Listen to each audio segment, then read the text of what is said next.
Bienvenidos. El día de hoy vamos a hablar un poco sobre qué es mezcla, pasos en la mezcla, emoción en la mezcla, tracks de referencia para mezclar y todos los pasos que debería de seguir un ingeniero de mezcla en su formación.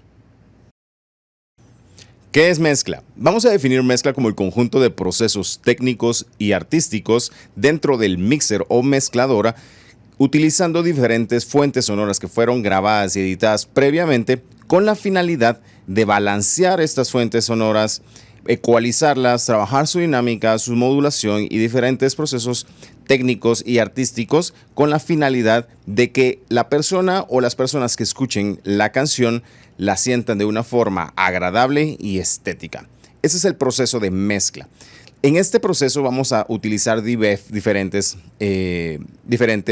herramientas. En este caso, en el audio digital, vamos a tener las herramientas conocidas como plugins, vamos a tener VSTs, que son instrumentos virtuales, y vamos a tener una X cantidad de herramientas de edición también para poder agregar lo que nosotros querramos, tanto técnicamente hablando o tanto artística y estéticamente hablando. El proceso de mezcla pertenece en las 3 etapas de la producción discográfica a la etapa de producción. Algunas personas lo colocan, algunos ingenieros hablan de colocar la mezcla en el proceso de postproducción. En este caso vamos a hablar que la mezcla es parte de la producción junto a la edición y a la grabación.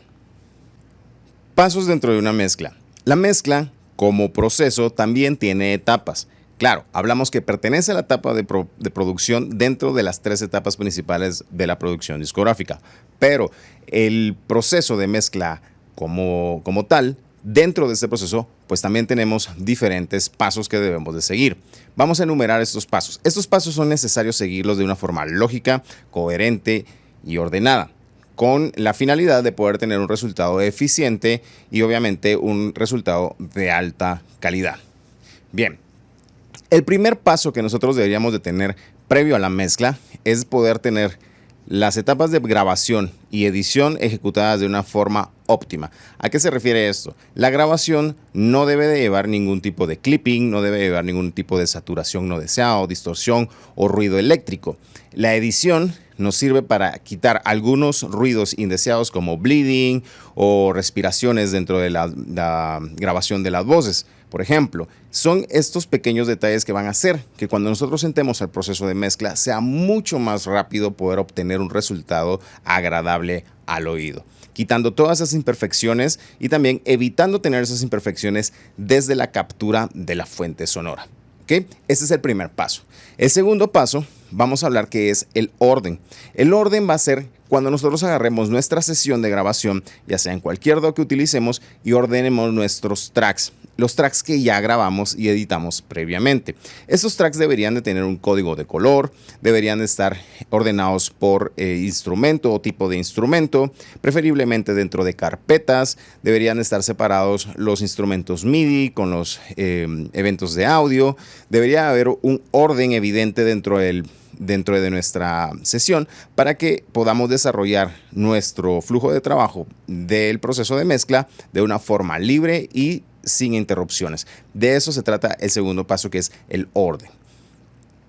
El tercer paso dentro de la mezcla va a ser la estructura de ganancia. Okay, la estructura de ganancia se puede hacer de diferentes formas. Las formas vistas en estos cursos ha sido de una forma pre-fader listening o pre-fader level. ¿A qué se refiere esto? Cuando yo coloco en Studio One, como ustedes lo han visto, que yo tengo colocado el medidor pre-fader, yo puedo ver las ganancias en los medidores sin necesidad de escuchar el sonido que provoca la fuente sonora. De esta manera, yo al ver los medidores estoy haciendo una estructura de ganancia PFL se le llama, pero es Pre-Fader Level o Pre-Fader Listening. Algunas personas también lo colocan de esa manera, algunos manuales lo colocan de esa manera. La idea de hacer este tipo de estructuras de ganancias es que nos ahorramos fatiga del oído, podemos ver de una forma correcta el nivel que estamos agregando en cada uno de los canales sin necesidad de estar escuchando la canción. Luego de eso vamos a escuchar la canción, que ese sería el siguiente paso. Pero en este paso de la estructura de ganancia, que es sumamente importante, también tenemos que entender que esa estructura de ganancia debe prevalecer durante todo el flujo de trabajo. Eso quiere decir que sí, cuando nosotros coloquemos un plugin, cuando nosotros coloquemos algún efecto que por X y razón del efecto nos incremente el nivel de salida del canal, nosotros deberíamos de compensar ese nivel de salida para poder obtener el mismo nivel siempre dentro de ese canal y el resto de canales. Recordemos que todos estos canales se van a sumar. A este proceso se le llama zooming. Y hay zooming digital y hay zooming análogo. Pero en este caso que estamos trabajando in the box, cuando hablamos de trabajar in the box, es hablar dentro de la computadora, todo por proceso digital. A este proceso que se llama suma digital o digital zooming, vamos a tener que sumar todas estas ganancias y volúmenes de cada uno de estos canales y se van a sumar al final en nuestro master fader. Recordemos la regla, en el master fader no deberíamos de cambiar el fader estando en unidad, es decir que el fader siempre va a prevalecer en 0 dB. Ese fader no se mueve a menos de que ya sea por una cuestión estética al finalizar la canción, por ejemplo, fade outs que se deban hacer, aunque también hay una opción de poder utilizar un mix bus para poder hacer este tipo de automatizaciones estéticas finales, pero ese fader del master fader no debería de moverse. Dentro de la estructura de ganancia es importante entender también que vamos a evitar clippings, vamos a evitar saturaciones. Deberíamos de buscar una estructura de ganancia que al sumar toda nuestra cantidad de canales, nosotros en el canal final o en nuestro master fader no deberíamos de estar percibiendo ningún tipo de clipping o saturación indeseada. Recordemos que el clipping digital simplemente no añade ninguna riqueza armónica, simplemente es ruido que desafortunadamente no va a hacer que nuestras canciones suenen profesionales. Hay que entender que la estructura de ganancia es sumamente importante y repito, la estructura de ganancia debería de prevalecer el resto del flujo de trabajo dentro de la mezcla. Es decir, compensamos, siempre compensamos. Y cuando me refiero a compensar es, por ejemplo, si yo tengo un ecualizador en cualquier fuente, digamos en un kick, en un bombo, yo tengo un ecualizador paramétrico y yo voy a aumentar, por decir algo, 3 dB en 6K, en 3K para poder obtener un poco del click que buscamos dentro de un bombo rock, por ejemplo, ¿no? Si yo subo esta cantidad de dBs en esa frecuencia, va a haber una cantidad de dBs que va a aumentar en el nivel de salida de ese canal. Ahora que estoy aumentando 3 dBs en esta frecuencia en específico. Eso deberíamos de compensarlo. Probablemente no vaya a subir 3 dBs, vaya a subir 1 dB y medio. Pues ese dB y medio deberíamos de compensarlo para que el siguiente plugin que coloquemos, que probablemente sea un compresor o cualquiera de algún proceso dinámico, el compresor o el proceso dinámico que venga después del ecualizador tenga la estructura de ganancia con la que nosotros empezamos nuestro proceso de mezcla. Por eso es muy importante entender de que debemos prevalecer todo el tiempo nuestra estructura de ganancia, lo más que se pueda. Yo sé, es un proceso difícil, requiere mucha atención y requiere mucha disciplina, pero definitivamente vamos a tener un resultado óptimo si logramos seguir de esta manera los pasos.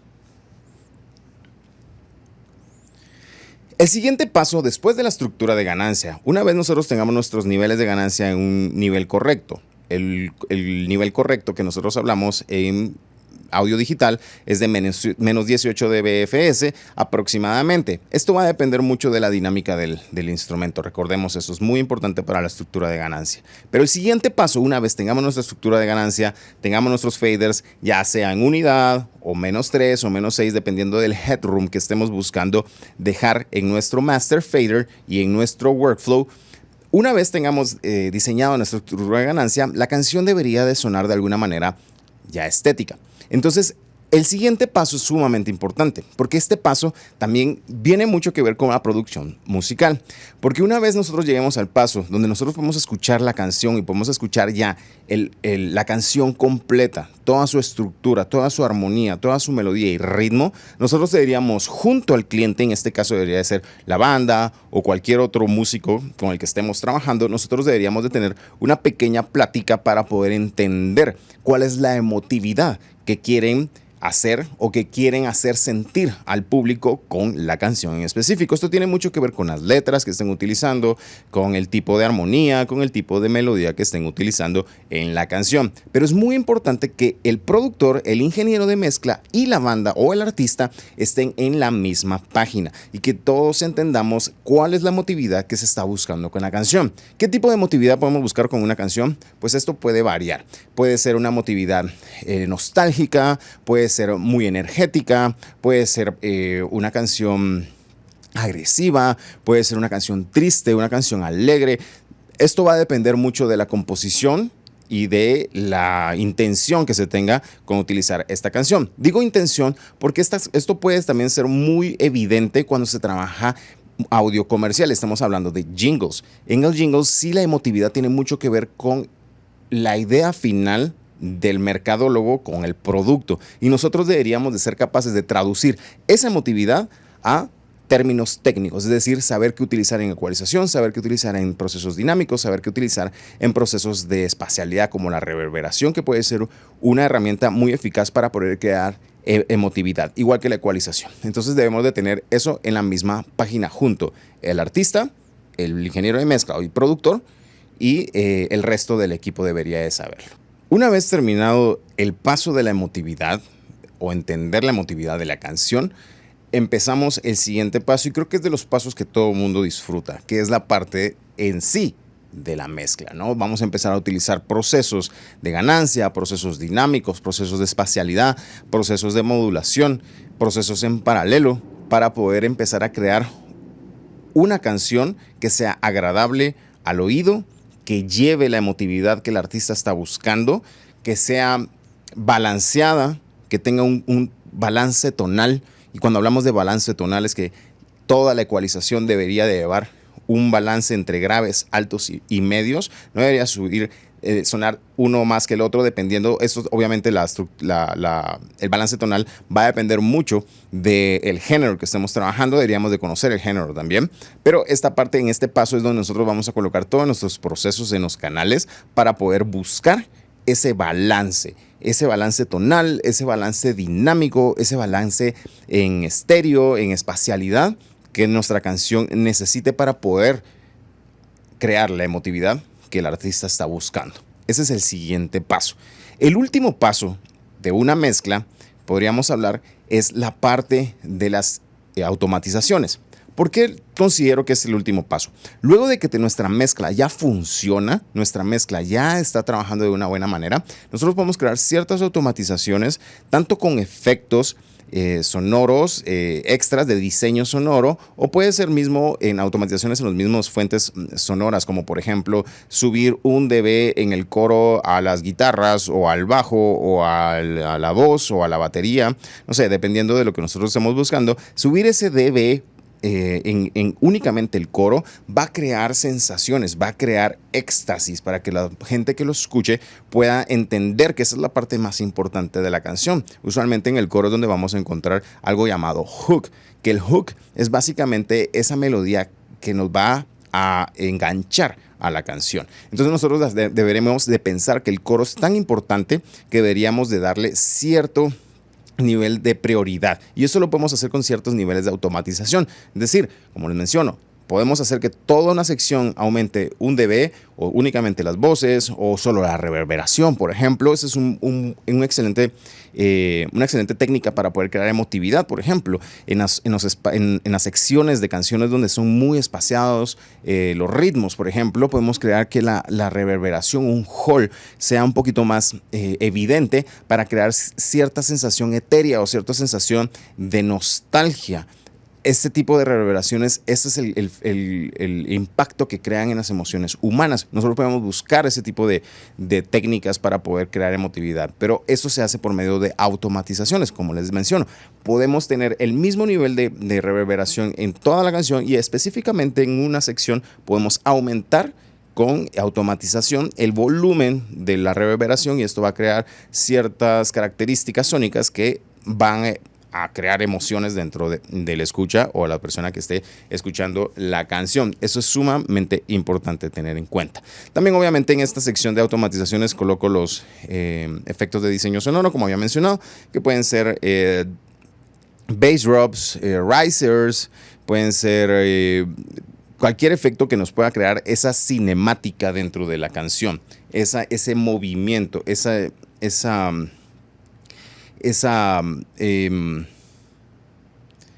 contraste dentro de una sección y otra, que es sumamente importante crear a la hora que nosotros estamos mezclando.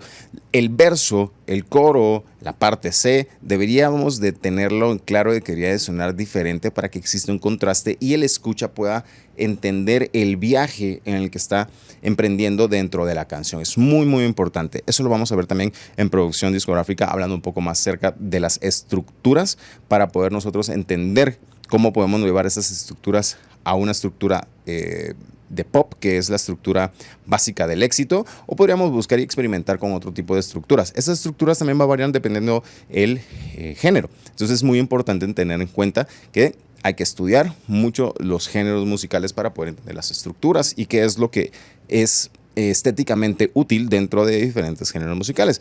Lo mismo que va a funcionar en merengue, seguramente no va a funcionar en trova y no va a funcionar lo mismo en pop que en urbano o en metal o en rock. No es lo mismo. Deberíamos de poder entender estas características de los géneros. Claro, lleva mucho tiempo entender diferentes géneros. Por eso también recomiendo que siempre vamos a tener un género preferido en el cual nosotros queramos especializarnos. Entendamos ese género al 100% y entendamos un poco de los siguientes géneros, de los otros géneros, para poder nosotros aplicar también ese conocimiento dentro del género que nosotros estamos especializados. Una vez terminados los pasos de la mezcla, vamos a hablar un poco sobre tracks de referencia. Los tracks de referencia son sumamente importantes para que nuestro workflow dentro de la mezcla no pierda dirección. ¿Cómo podemos elegir y qué son los tracks de referencia? Empecemos con definir qué es un track de referencia. Simplemente es otra canción que se parezca mucho en cuestión de fuentes sonoras, es decir, que tenga los instrumentos muy parecidos, que el género sea bastante parecido y que la emotividad también sea parecida.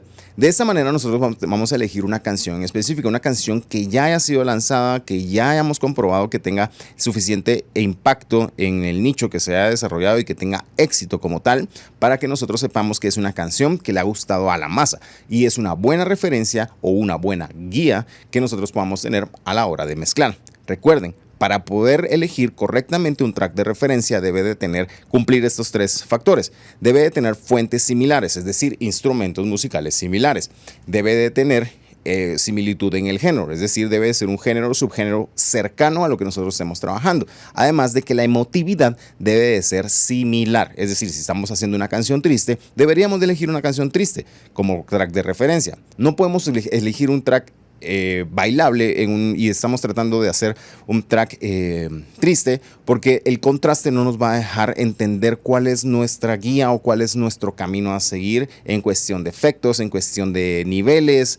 Es necesario cumplir con estos tres. Recordemos, hay que ser con las mismas fuentes sonoras, el género debe ser parecido y además la emotividad debe ser similar.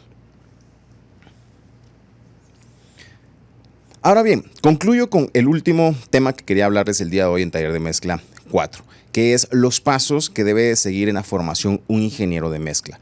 Esto es muy simple y a la vez un poco complicado de entender. Un ingeniero de mezcla no se forma en un año. Un ingeniero de mezcla no se forma en 6 meses. Un ingeniero de mezcla se forja durante toda su vida. Es decir, nosotros como ingenieros de mezcla siempre vamos a estar buscando la excelencia. Es necesario siempre estar buscando la excelencia y siempre vamos a tener a alguien que admiremos. Es necesario encontrar un ingeniero de mezcla que nosotros admiremos su forma de mezclar. ¿Para qué? Para que como un track de referencia nos va a guiar cuál va a ser el camino que debemos seguir en nuestra mezcla con una canción, encontrar un ingeniero de mezcla o productor que nosotros admiremos en su forma de mezclar, tanto técnica como estética y emotiva, nosotros vamos a tener un camino que seguir como ingenieros de mezcla. Es importante hacer esa pequeña investigación. ¿Cómo hacemos esa investigación? Es muy simple. Busquemos siempre las canciones que más nos han impactado en nuestras vidas, sea el género que sea, y busquemos quién mezcló esas canciones. Una vez nosotros vayamos viendo, vamos a encontrar un patrón. Es casi seguro que van a encontrar un patrón de gusto y van a encontrar un nombre que se repita una y otra vez en diferentes canciones. Eso quiere decir que esa persona que ustedes están encontrando y que está repitiendo es el ingeniero de mezcla que satisface su necesidad artística, su necesidad técnica como ingenieros de mezcla. Y puede ser una buena referencia o una buena guía para continuar su proceso de formación como ingenieros de mezcla. También es importante entender, como les mencionaba al principio, que este proceso no es un proceso lento. Es un proceso que va a acelerarse dependiendo de la cantidad de horas que uno le entregue al arte de la mezcla. Yo recomiendo mezclar todos los días. Cuando uno está en formación, es muy recomendable mezclar todos los días. Mezclen una canción diferente todos los días. Una vez ustedes logren mezclar una canción diferente todos los días durante un año, van a tener 365 mezclas diferentes y definitivamente va a haber una mejora en su forma de mezclar, en su estética, en su comprensión de la música. Así que es muy necesario encontrar esa guía y recuerden, la construcción de un ingeniero de mezcla lleva tiempo. Y el tiempo se acorta dependiendo de la cantidad de tiempo que ustedes practiquen. Así que les recomiendo que después de este video vayan a practicar y les voy a dejar una tarea que van a ver en un WhatsApp que va a ser mezclar una banda instrumental.